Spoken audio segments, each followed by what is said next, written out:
Ketika dolar saat ini harganya melonjak per hari 300-an poin, melemah dari 15.600, 16.000, kemudian 16.200. Saya tidak tahu esok hari berapa nilainya atau bulan depan kemana. Ini hanya contoh gerakan liar mata uang membuat saya teringat di tahun 98 di mana dolar juga lagi dihit melonjak 350-an rupiah per hari. Saya tidak mengatakan bahwa kali ini rupiah dihit economic hitman seperti tahun 98, namun dolar saya tidak tahu apakah akan jadi 20.000 atau tidak. Kita tidak ngomong ke sana. Hanya saya mengatakan harga dolar rupiah saat ini kondisinya volatile. Selama wabah pandemi corona ini, harga dolar bisa naik, bisa turun, dan sangat ekstrim. Di pasar uang yang volatile tersebut membuat kondisi pasar bingung. Anda mau jual barang berapa harga pastinya jadi bingung. Anda naik kurang tinggi, Anda rugi. Naikkan ketinggian, orang tidak beli. Saya ada cerita pengalaman pribadi. Di tahun 98 dolar naik dari 3.000 menjadi 14.000 dalam hitungan bulan. Namun ada dalam satu masa kurang dari seminggu dolar naiknya 5.000 poin, di mana setiap orang seakan tidak percaya ada apa dengan rupiah. Ketika harga 12.500, saya ke bank mencairkan uang senilai 13.000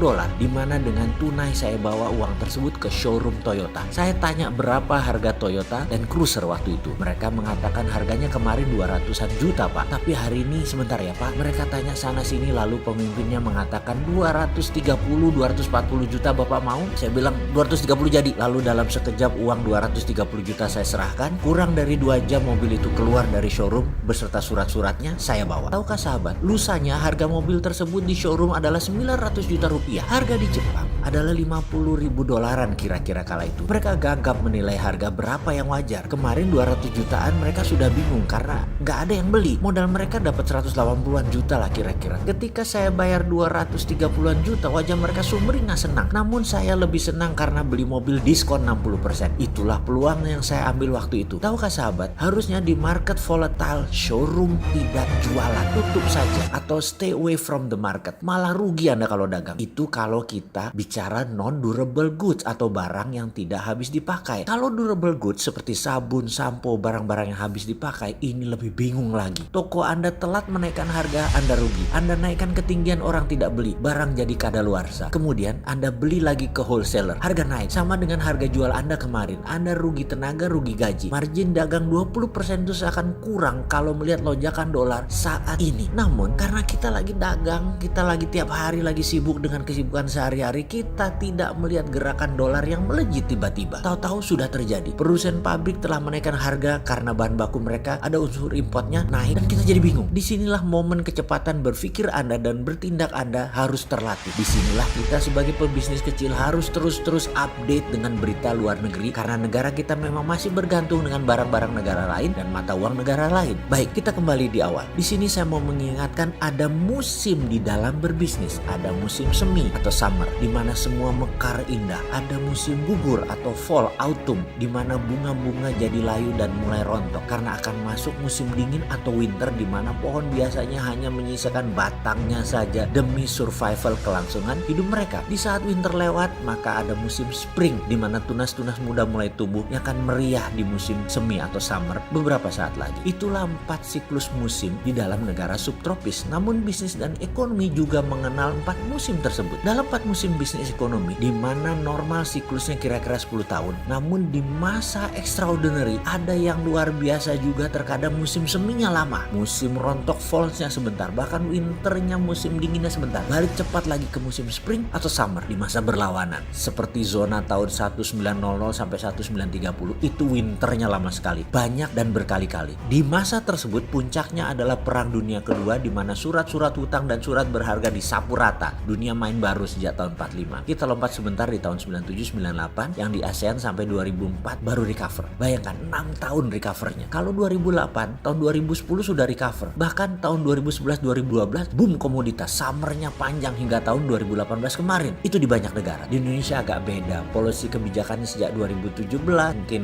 mulai salah langkah, sudah mulai fall duluan karena saya secara pribadi 2018 sudah siap-siap masuk ke winter. Internal hibernasi sudah dilakukan. Jadi ketika 2020 saat ini ini, winter, organisasi kami sudah 2 tahun melakukan simulasi krisis ini yang saya duga sampai 2021. Bahkan masih berat. Oke, jadi bagaimana pebisnis yang baru 5 tahunan, usianya baru 20 tahunan, 30 tahunan, yang belum mengenal dengan namanya 2008, yang belum mengenal namanya peristiwa 98, yang masuk di masa summer lagi. Sektornya retail, bahan bakunya ada unsur impor yang selama ini musim semi. Ya semuanya mudah lah waktu itu. Maka di masa corona masih berpengaruh, sebaiknya shutdown dulu bisnis Anda. Maaf ya, terkesan kejam ya. Tapi Anda bergerak malah lebih jauh lagi terperosok dalam lumpur sedot. Selagi shutdown, cari bahan baku yang tidak bergantung pada impor, tidak bergantung di luar unsur dalam negeri Indonesia. Cari segera substitusi pengganti bahan impor tadi. Kalau tidak ada, buat. Selain itu ada lagi SDM Anda dan Anda belajar digital.